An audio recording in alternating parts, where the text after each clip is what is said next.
जब मैं स्कूल में था तो मुझे कोई भी चीज़ याद करने में बहुत प्रॉब्लम होती थी और मुझे लगता था कि मैं बहुत डम्ब हूँ।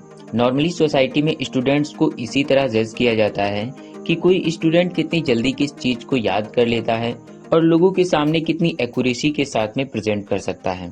शायद आप भी इस बात से बहुत ज़्यादा रिलेट कर पाएं कि आप कुछ याद करना तो चाहते हो, बहुत सारी चीज़ें आप अपने माइंड पर थोपने की कोशिश करते हो, लेकिन कुछ ही समय बाद वो सारी चीजें आपके माइंड से ऑटोमेटिकली निकल जाती हैं, आप उन्हें भूल जाते हैं और इसी वजह से आप अपने एग्जाम में बहुत अच्छा स्कोर नहीं कर पाते और इसी वजह से आपके पेरेंट्स को भी आपके लिए झूठ बोलना पड़ता है। और अगर आप कोई बिजनेस बुक पढ़ते हैं तो उसके भी बताए गए प्रिंसिपल्स को अप्लाई नहीं कर पाते, बिकॉज बुक को बंद करते ही आपको कुछ याद ही नहीं रहता। इसलिए आज की वीडियो में हम बात करेंगे कि एक बार में पढ़कर किसी चीज को परमानेंट कैसे याद रखा जा सकता है। अगर आप इस चैनल पर नए हैं तो चैनल को सब्सक्राइब कर लें। So let's start. सबसे पहले हम ये जानेंगे कि लर्निंग का सही समय क्या होता है। आमतौर पर ज्यादातर लोग क्या करते हैं कि जब कोई उनका एग्जाम, स्पीच या प्रेजेंटेशन होती है तो उसी के जस्ट पहले का थोड़ा सा जो बचा हुआ टाइम होता है उसी में सब कुछ रेडी करने की कोशिश करते हैं। इसे बोला जाता है क्रैमिंग। रिसर्च बताती है कि ये टेक्निक हमारे लिए बहुत ज्यादा स्ट्रेसफुल होती है और इस टाइम पर याद की गई किसी भी चीज को हम जल्दी से जल्दी भूल जाते हैं। मैं पर्सनली इस तरह की प्रिपरेशन को बिल्कुल ही सजेस्ट नहीं करता, क्योंकि इसका फायदा कम नुकसान ज्यादा होता है। अगर आप अपनी पढ़ी हुई सारी जानकारी का 100% फायदा उठाना चाहते हैं तो आप अपनी स्टडी को चंक्स में करके करिए। फॉर एग्जाम्पल, आपको एक दिन में एक चैप्टर तैयार करना है और आपको अंदाजा है कि आपका चैप्टर 3 घंटे में तैयार हो जाएगा, तो आप उसे एक साथ 3 घंटे पढ़ने के बजाय 1 into 3 कर दीजिए। यानी उसी दिन में 1 घंटा पढ़ना है और फिर थोड़ा सा ब्रेक लेना है, फिर 1 घंटा पढ़ना है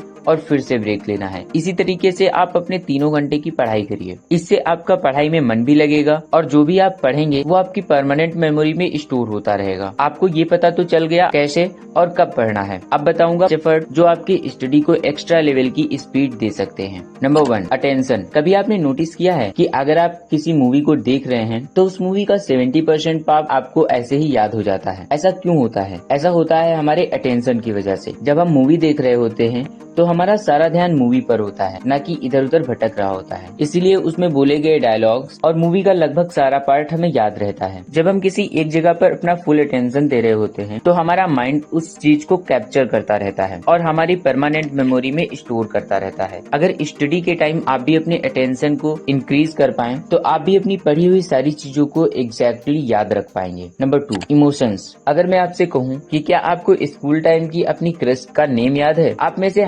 80% लोगों का जवाब हाँ होगा। भले ही आपको स्कूल या कॉलेज छोड़े 5 या 10 साल हो गए हों, या फिर आपसे पूछा जाए कि लास्ट टाइम आपने अपने भाई बहन की शादी में या किसी फैमिली प्रोग्राम में क्या पहना था, आप तुरंत बता देंगे। इसी जगह अगर मैं आपसे पूछूं कि आपने आज से 7 दिन पहले क्या पहना था तो आपको थोड़ा सा सोचना पड़ेगा। हो सकता है आप में से बहुत सारे लोगों को ये याद भी ना हो। ऐसा इसलिए क्योंकि उस दिन कोई खास दिन नहीं था जिससे आपके इमोशंस कनेक्ट हों। लेकिन शादी या फैमिली प्रोग्राम में हमारे इमोशंस कनेक्ट होते हैं क्योंकि वो हमारी फैमिली या हमारे लिए बहुत ही खास दिन होता है। हम उसे ज्यादा दिन और अच्छे से याद रख पाते हैं। तो आप भी अपने इमोशंस को स्टडी से कनेक्ट करके पढ़ाई करने की कोशिश करें। अगर आप ऐसा करने में सफल हुए तो आप पक्का अपनी स्टडी में रिवैल्यूएशन ला सकते हैं। Number 3, rest. रिसर्च बताती है कि हमारे माइंड के काम करने का तरीका कुछ ऐसा होता है कि जिस टाइम हम कुछ पढ़ते हैं तो हमारा माइंड उस टाइम पढ़ाई पर ध्यान देता है, लेकिन जब हम रेस्ट करते हैं या सोते हैं उस टाइम यह डेटा को प्रोसेस करता है, उसे टेम्परेरी मेमोरी से निकालकर परमानेंट मेमोरी में शिफ्ट करता है ताकि हम उसे ज्यादा लंबे समय तक याद रख सके।